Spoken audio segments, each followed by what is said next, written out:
siente el ambiente. O no sé si dependiendo de la región donde vivimos, cada uno nos acostumbramos al clima de esta época.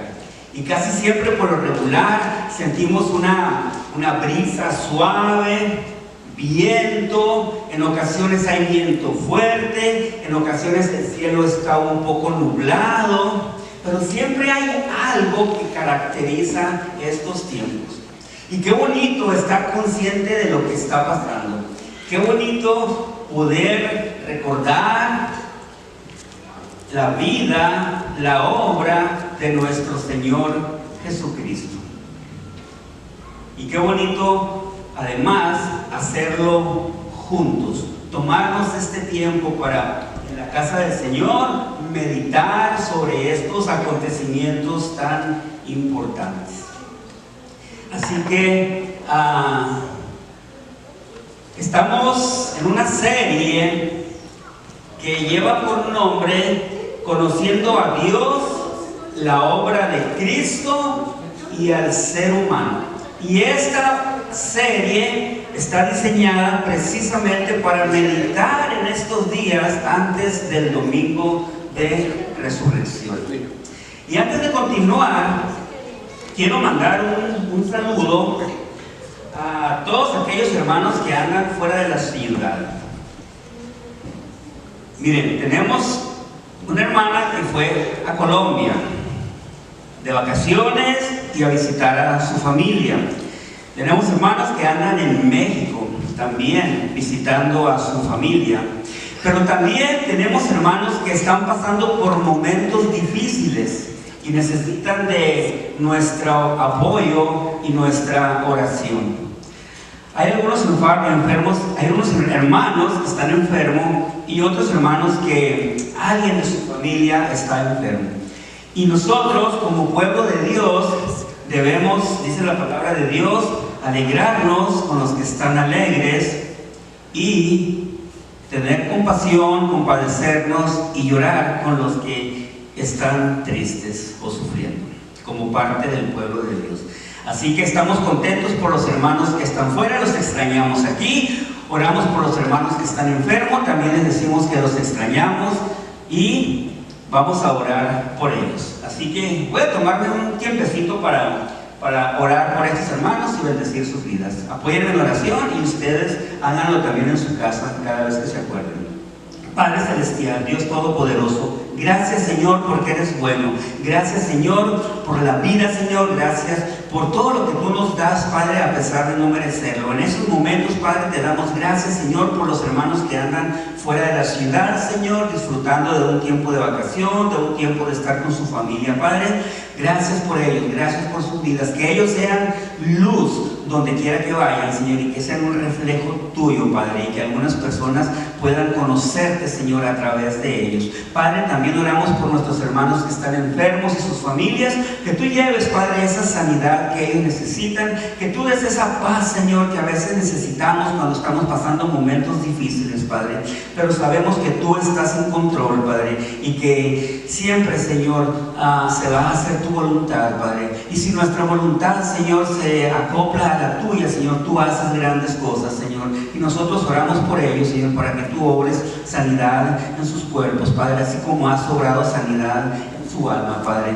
Señor, ponemos todo en tus manos y oramos en el nombre de Cristo Jesús. Amén y amén. Entonces la serie es Conociendo a Dios, la obra de Cristo y al ser humano. El ser cristiano no necesariamente nos hace conocer a Dios. Él, dice la palabra de Dios, nos conoce primero. Después nosotros lo conocemos a Él. Y una vez que lo conocemos a Él, nuestro siguiente paso es conocer acerca de Él. ¿Quién es? ¿Cómo es? ¿Qué piensa? ¿Qué siente? ¿Cuál es su voluntad? ¿Y cuál es su plan para nosotros? Y también el ser cristiano no necesariamente automáticamente conocemos la obra de Cristo. La obra de Cristo es todo lo que Él hizo desde antes de la creación hasta el momento que Él venga por segunda vez para salvarnos, para rescatarnos, para darnos vida eterna. Y al ser humano, pues somos nosotros, somos tú y yo, cada uno de nosotros. Y con eso vamos a tratar de vivir como Dios quiere que vivamos. Número 1, Jesús nos dejó 2 grandes mandamientos. Él dijo: ama al Señor tu Dios con todo tu corazón, con toda tu mente y con todas tus fuerzas. Y normalmente todos fallamos en cumplir ese mandamiento. Y Él dijo: y el segundo gran mandamiento es muy parecido a ese: ama al prójimo como a ti mismo. Y ahí también fallamos, porque muchas veces no nos conocemos nosotros lo suficiente, ni conocemos lo suficiente a otros seres humanos. Y cuando digo conocerlos, es la forma en que pensamos, por qué reaccionamos de cierta manera, por qué uno piensa una cosa, por qué otro piensa otra cosa, por qué uno siente una cosa, por qué otro reacciona de otra manera. Así que, mis hermanos, el propósito de esta serie es ampliar un poquito nuestro conocimiento para poder ser más de acuerdo a la voluntad de Dios, que lo amemos y amemos a nuestros hermanos. Tenemos un versículo bíblico para la serie y dice: y la manera de tener vida eterna es conocerte a ti, el único Dios verdadero, y a Jesucristo, a quien tú enviaste a la tierra. ¿Te das cuenta de la importancia? Ahí habla de la manera, la única manera de tener vida eterna es conocer a Dios y a Jesucristo, a quien Él envió a la tierra. La vida eterna, mi hermano, mi hermana, consiste en la comunión con Dios, en esa unión que tenemos que tener con Dios, en el restablecimiento de nuestra relación con Él. Nuestra relación fue rota con Él a causa del pecado. Entonces nosotros tenemos que restaurar nuestra relación con Él. ¿De qué forma? Conociéndolo a Él y conociendo la obra de Cristo. ¿Por qué? Porque Él nos hizo para sí mismo. Cuando Él te creó a ti, cuando Él creó a la humanidad, cuando Él te creó y a ti y a mí, Él lo hizo para que fuéramos de Él y para Él mismo. Y además escogió a Cristo para que sea por medio de Él, por medio de Cristo y de lo que Cristo hizo de su obra, lo que nos reconcilie con Él. San Agustín, un teólogo muy grande de la iglesia primitiva, que dejó unas grandes enseñanzas, él dice: nuestra alma va a estar inquieta hasta que encuentre su descanso en Él. Nuestra alma va a estar inquieta hasta que encuentre su descanso en Él. De ahí la importancia de conocer a Dios, al único Dios verdadero, y a Jesucristo. Mi hermano, mi hermana, hay algo que no podemos zafarnos y que debe estar siempre presente en nuestro pensamiento. Entre más conocemos a Dios, más vamos a conocer la obra de Cristo.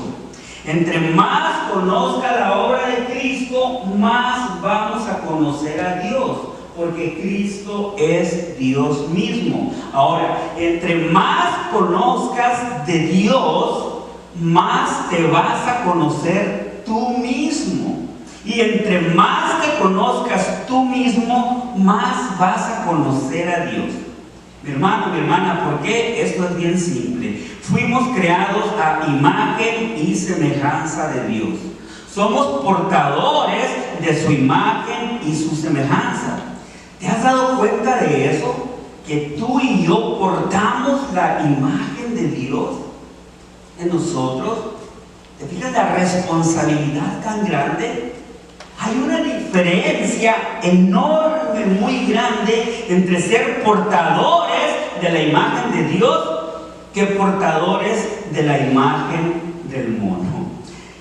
La misma humanidad, la misma creación de Dios no quiere portar la imagen de Dios, prefiere portar la imagen de un mono, de un chango, por decirlo de alguna manera, diciendo que provenimos de Él y que somos portadores de eso. Yo prefiero ser portador de la imagen de Dios, aunque nosotros como seres humanos portamos la la imagen y la semejanza de Dios de una forma distorsionada por causa del pecado. Pues yo prefiero portar esa imagen de Dios que portar la imagen del mono, como muchos quieren hacerlo. Y nos llama por nuestro nombre. De esa manera Dios nos da vida a nosotros. Él te da vida primero y luego hace que te des cuenta de su condición. Eso fue lo que pasó con el hijo pródigo. Al volver en sí, Dios le está dando vida de nuevo, se da cuenta de su condición, quiere regresar a casa y pedir perdón. ¿Y qué es lo primero que dice? Reconocer lo que hizo. He pecado contra el cielo y contra ti. Es lo primero que viene a su mente de decirle a su padre terrenal. He pecado contra el cielo y contra ti. Contra ti, contra ti. He pecado contra Dios y contra ti. Mi hermano, el pecado, cuando ofendes a tu hermano, cuando digo tu hermano me refiero puede ser otro creyente, puede ser tu familia, puede ser tu prójimo, alguien al cual te ama o tú dices amar. El pecado o la falta es doble, porque estás ofendiendo a esa persona, y no solo a esa persona, sino a Dios. Fue lo mismo que dijo David cuando se dio cuenta de su condición, confrontado por el profeta Samuel, por el pecado que había cometido de asesinato y todo lo que había hecho con Urías y con Betsabé. Él no dijo: he pecado contra Urías, he pecado contra Betsabé, he pecado contra mi pueblo, he pecado contra ti. Y es lo que hacemos nosotros cuando ofendemos a alguien, cuando pecamos contra alguien. Nuestra primera ofensa es contra Dios y luego contra la otra persona. Y nuestra ofensa contra Dios es eterna, porque es eterno. Nuestro Dios es eterno. Ahora, fíjate la forma en que reacciona el Padre. También yo tengo que entenderlo conociendo un poquito de la tradición y la cultura para poder entenderlo mejor. Cuando este hijo se levanta, va a la casa de su padre, dice la palabra de Dios que ese padre lo está esperando y lo ve de lejos y corre a encontrarlo. ¿Por qué corre a encontrarlo? El hecho de correr a encontrarlo, abrazarlo y besarlo es prácticamente devolverle la vida nuevamente a su hijo. ¿Sabes por qué? Porque si alguien más veía que ese hijo que estaba muerto para el padre, para la comunidad, si cualquier persona lo hubiera visto primero que el padre, lo podía haber encontrado, impedirle la entrada a ese lugar, a ese pueblo o a esa aldea, e incluso hasta matarlo, porque la ofensa que hizo de ese hijo al padre, al desearle la muerte, merecía la muerte, y la muerte a pedradas. Entonces el padre tenía que ganarle a cualquier otra persona de la aldea, de la comunidad, de su familia, para darle vida de nuevo, para permitirle. Una vez que el padre hacía eso, ya nadie podía hacer nada contra ese hijo. Entonces la palabra de Dios dice que el Padre hace eso, y es lo mismo que hace Dios contigo y conmigo. Esa ofensa tan grande que cometimos contra un Dios, Dios nos la perdona, y nosotros a veces tenemos dificultad para perdonar una ofensa que no es eterna, que cometemos contra otro ser humano que es igual que nosotros.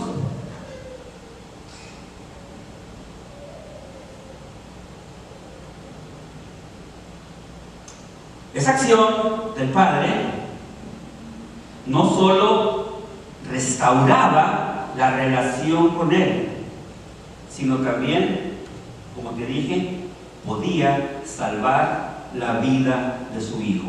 Sabemos que hemos dejado la muerte y pasado a la vida porque amamos a nuestros hermanos. El que no ama todavía está muerto, todavía no ha entendido, todavía no ha gozado, todavía no ha disfrutado del amor y del perdón de Dios.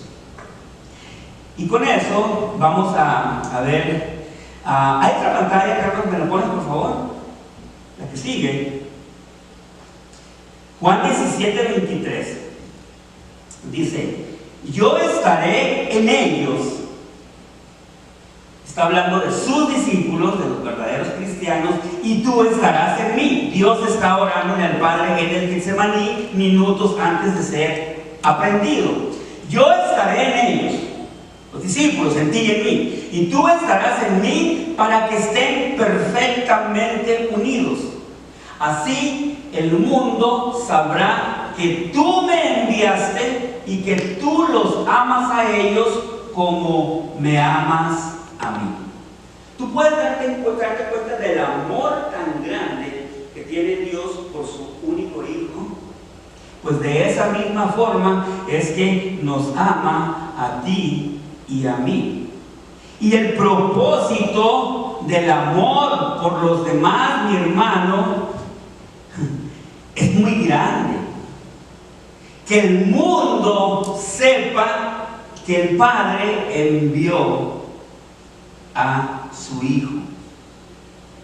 No es para vivir una relación bonita, que haya paz, que haya tranquilidad, que todos estemos juntos y en armonía. Eso es consecuencia de vivir unidos y de haber sido salvados, perdonados, rescatados. Pero lo que Dios quiere, por eso para Él tan importante es el segundo gran mandamiento: amar al prójimo. ¿Por qué? Porque de esa manera, dice, el mundo sabrá que tú me enviaste. Y no solo eso, que tú los amas a ellos como me amas a mí. Eso es tremendo y necesitamos en ocasiones tiempo para poder digerir esto y poder entender la importancia del amor y del perdón. El tercer punto trata con el perdón y nuestros semejantes. Del perdón que nosotros otorguemos a nuestro semejante, o del perdón que otro semejante nos otorga a nosotros aquí en la tierra. Eso es como sería una aplicación práctica entre nosotros del perdón que debe haber entre nosotros por amarnos unos a otros. Ahora, tenemos el versículo bíblico, el muy clásico, dice: luego Pedro se le acercó y preguntó a Jesús: Señor, ¿cuántas veces debo perdonar a alguien que peca contra mí? ¿7 veces? No 7 veces, respondió Jesús, sino 70 veces 7. No está hablando de 490 veces, si sacamos la multiplicación. Es una frase muy común en esa época, es un dicho de decir las veces que sea necesario.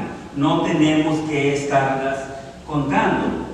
Y parece muy fácil, o parece muy difícil, mejor dicho, cuando no entendemos el amor de Dios, o cuando no hemos nosotros experimentado el perdón de Dios también en nosotros. Porque nosotros pensamos de forma terrenal, pensamos en nuestras fuerzas. Y cuando alguien nos ofende de una forma muy grande, no cabe en nuestra mente que tenga que estar perdonando muchas veces a una persona. Y le vamos sacando cuenta: ya va 1, ya van 2, ya van 3. Mi hermano, Dios no va contando las veces que te está perdonando o que te ha perdonado. Es un poco difícil de entenderlo en nuestra mente limitada, pero Dios nos va mostrando y nos va dando de su Santo Espíritu para poder digerir y entender eso. En ocasiones tardamos, en ocasiones no. Dios es grande y Él sabe cómo hace las cosas. Mira, el perdón, o sea, el proceso del perdón empieza con un reconocimiento, o sea, un sentido de culpa y un sentimiento de culpabilidad. ¿Qué quiere decir eso? Que el primer paso, por decirlo de alguna manera, es que si tú ofendes a alguien, tú reconoces tu culpa. O sea, sabes que eres culpable, y no solo sabes que eres culpable, sino que te sientes culpable y buscas aliviar ese sentimiento de culpabilidad. Empieza a crecer, a nacer en ti la necesidad de pedir perdón. Ahora, puede haber casos también donde sabes que eres culpable, pero no te sientes culpable. En muchos casos así pasa. Yo no sé si tú lo has experimentado en una ocasión. Sabes que eres culpable, pero no te sientes culpable. O no estás consciente muchas veces de lo grave de tu culpa. Y es casi como si tú supieras que no eres culpable. Ahora, muchas veces o normalmente confundimos el perdón real con los sentimientos del perdón. Puedes ser perdonado y no sentirte perdonado. Puedes sentirte perdonado y no haber sido perdonado. Déjame repetir esas últimas tres cositas porque parecen un poco como trabalenguas.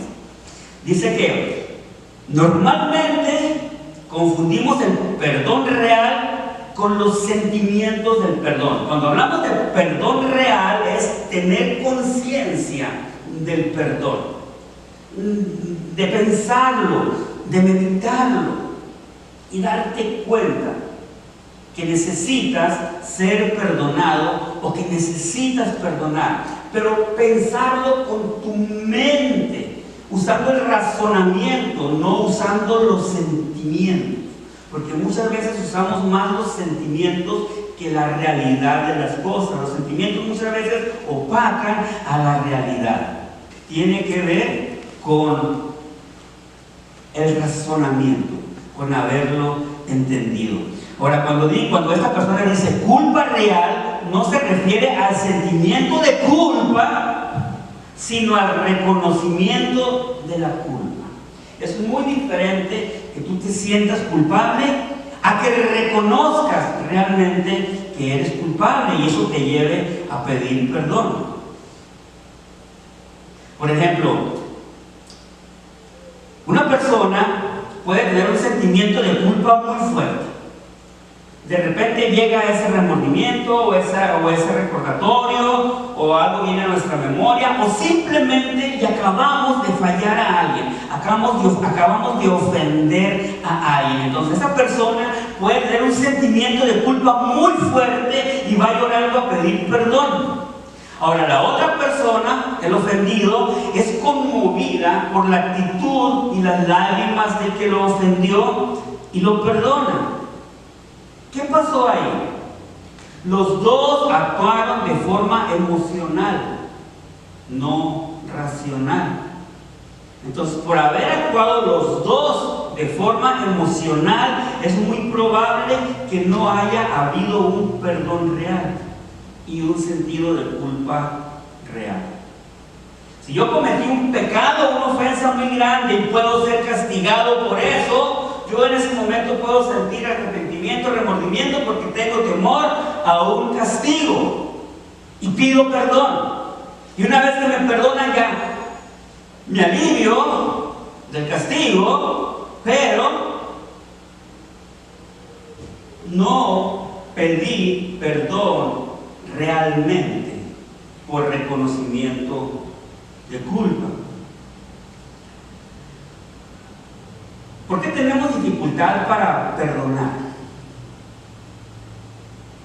La respuesta primaria, o lo que nos puede venir primero, es porque no amamos realmente a esa persona. Pero la Biblia dice otra cosa muy parecida, que de algún modo se relacionan los dos. No podemos perdonar, mi hermano, o tenemos dificultad para perdonar, porque un corazón perdonador, un corazón que perdona, es un corazón que ha sido perdonado. Una persona que tiene dificultad para perdonar, en pocas palabras, todavía no ha experimentado el perdón de Dios. Se necesita, mi hermano, mi hermana, experimentar el perdón de Dios para poder perdonar a los demás. Se necesita experimentar el perdón de Dios para poder perdonar a los demás. Ahora, yo debo entender un poquito acerca de lo que es el perdón de Dios. Tenemos la siguiente pantalla para entrar al último punto. Perdón de Dios. Mira lo que dice Efesios 2, 8 y 9. También es un verso muy conocido por muchos de nosotros. Es una versión que quizá no hayas oído mucho, la conoces de otra manera. Dice: Dios los salvó por su gracia cuando creyeron. Ustedes no tienen ningún mérito en eso. Es un regalo de Dios. La salvación no es un premio por las cosas buenas que hayamos hecho, así que ninguno puede jactarse de ser salvo. La salvación, mi hermano, cuando hablamos de salvación ahorita aquí, estamos hablando del perdón. Se trata del perdón. La salvación se trata del perdón. Y como dijimos anteriormente, el proceso de perdón comienza con un reconocimiento, un sentido de culpa y un sentimiento de culpabilidad. Lo estás razonando y luego lo estás sintiendo, lo estás filtrando antes de pasarlo a tu corazón. Reconoces tu culpa, sabes que eres culpable, te sientes culpable y buscas aliviar ese sentimiento de culpabilidad. ¿Qué dijo esta persona, este famoso hijo pródigo? Me levantaré, iré a mi padre y le diré: Padre, he pecado contra el cielo y contra ti. Ahora, lo interesante de este sentido de culpa, mi hermano, y ese sentimiento de culpabilidad no es tuyo. Eso es lo más interesante de todo. Ni tampoco nació de ti. No fue tu iniciativa. Dios mismo lo puso en ti. Eso es lo que dice esa parte de Efesios 2:8. Dios los salvó por su gracia cuando creyeron. Ustedes no tienen ningún mérito en eso. El verso más conocido es aquel que dice: porque por gracia sois salvos por medio de la fe, y esto no es de nosotros, pues es un ¿qué? Un don, un regalo de Dios. Esas dos cosas que está mencionando ahí, la salvación y la fe, no es tuya. Dios te las puso en ti primero, y eso es lo que hace que reconozcas tu culpabilidad y pedir perdón. Estamos hablando de salvación y estamos hablando de perdón. Es la misma cosa, están muy relacionadas. Dios nos salva. Mucha gente pregunta de qué. Muchos de nosotros no sabemos de qué Dios nos salva. Dios nos salva de su ira. ¿Por qué nos salva de su ira? Por amor, no por méritos. ¿Qué quiere decir esto? Que el Padre y el Hijo se ponen de acuerdo desde antes de la creación en la forma en que vamos a ser perdonados. A eso se le conoce como pacto de redención. Es un acuerdo entre el Padre y el Hijo, donde el Padre iba a sacrificar al Hijo, a su Hijo, en nuestro lugar. Y el Hijo con gusto ofrece su vida por nosotros. Eso es amor, amor puro, amor incondicional. ¿Por qué? Porque está sacrificando su vida por alguien que no lo merece. Nuestra falta contra Dios es tan grande, mis hermanos, que se necesita un castigo igual de grande. Y eso es lo que estamos meditando en estos días antes del domingo de resurrección. Nuestra falta contra Dios es tan grande que se necesita un castigo igual de grande. Así como el amor de Dios es tan grande, mi hermano, mi hermana, que planeó un sacrificio igual de grande. Ahorita te decía que cuando la Biblia habla de salvación, no nada más se refiere al cielo y al infierno. La palabra salvación que aparece en el Nuevo Testamento también significa, se usa de muchas maneras, como libertad, como liberación de peligro, como tener salud después de una enfermedad, de preservar nuestra vida. Ahora, ¿por qué? Te decía que no se trata únicamente del cielo y del infierno cuando la Biblia habla de salvación, de la salvación que Dios nos ofrece a través del sacrificio de Cristo. Porque todos los problemas del ser humano, en todas las áreas de nuestra vida, son producto de nuestra rebeldía contra Dios. Todo, por donde le busques, consecuencias de lo que llamamos pecado. Ahora, y la forma de querer solucionarlos es hacerlos solos, sin la ayuda de nadie. Por eso el ser humano crea lo que se llama religión. Somos como esas personas que se están ahogando. Al estarse ahogando, intentan salir por sus propias fuerzas y están luchando y luchando por salir de ahí hasta que pierden las fuerzas. Cuando ya se pierden todas las fuerzas, tenemos dos opciones al estar ahogando. Una, ahogarnos o dejar de ser rescatado. Ahora, el rescatista, el que va a rescatarte, tiene instrucciones de cómo salvarnos. Y nosotros debemos cooperar con él. Si no, el rescate va a ser difícil. ¿Se han dado cuenta de casos donde alguien va a sacar a alguien del agua y terminan ahogados los dos? O el que va a salvarlo se ahoga porque el que se está ahogando no coopera con él. Bueno, en nuestro caso con Dios es diferente. Cristo tiene instrucciones de cómo salvarnos, y nosotros no estamos en condiciones de negociar. Hermano, hermana, amigo que estás escuchando, déjame hacerte una pregunta. A veces me gusta hacer preguntas para ponerte a pensar un poco. ¿Estás disfrutando del perdón de Dios? Fíjate la pregunta. ¿Estás disfrutando del perdón de Dios? ¿Estás disfrutando de tu salvación? ¿Ya abriste el regalo de tu salvación? Cuando yo veo que la salvación es como un regalo en la palabra, yo me imagino un regalo literal, que tengo que abrirlo y darme cuenta qué es lo que está allá adentro.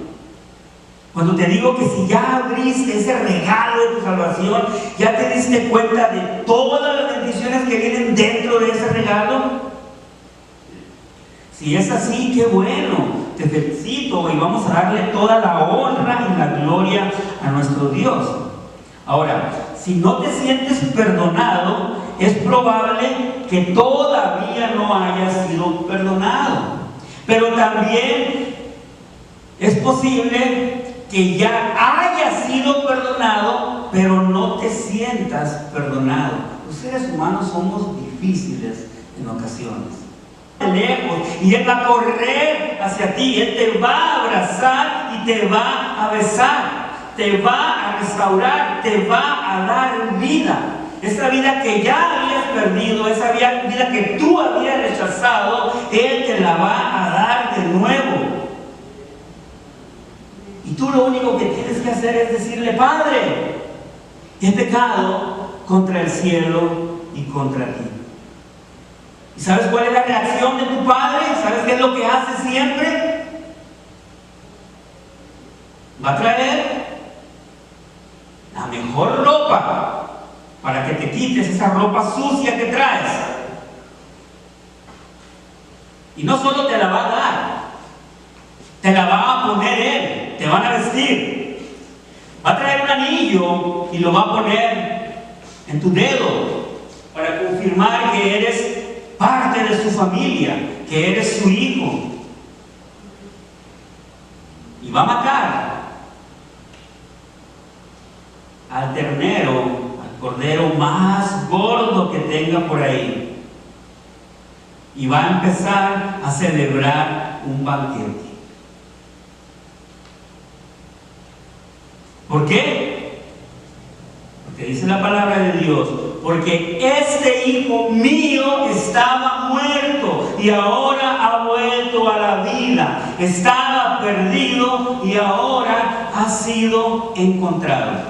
¿Y sabes cómo termina esa frase en Lucas? Entonces, cuando todo eso sucede, cuando todo eso pasa, entonces, en este preciso momento, comenzó la fiesta. No antes. Pudiste haber tenido fiestecitas pequeñas que te llenaron de gozo, de alegría, pero la verdadera fiesta va a comenzar cuando tú te levantes de donde estás, cuando tú vayas al Padre, cuando Él corra hacia ti, cuando Él te abrace y cuando Él te restaure como su hijo. Entonces comienza la verdadera fiesta. Los problemas que has pasado por tu rebeldía contra Dios en cualquier área de tu vida empiezan a solucionarse.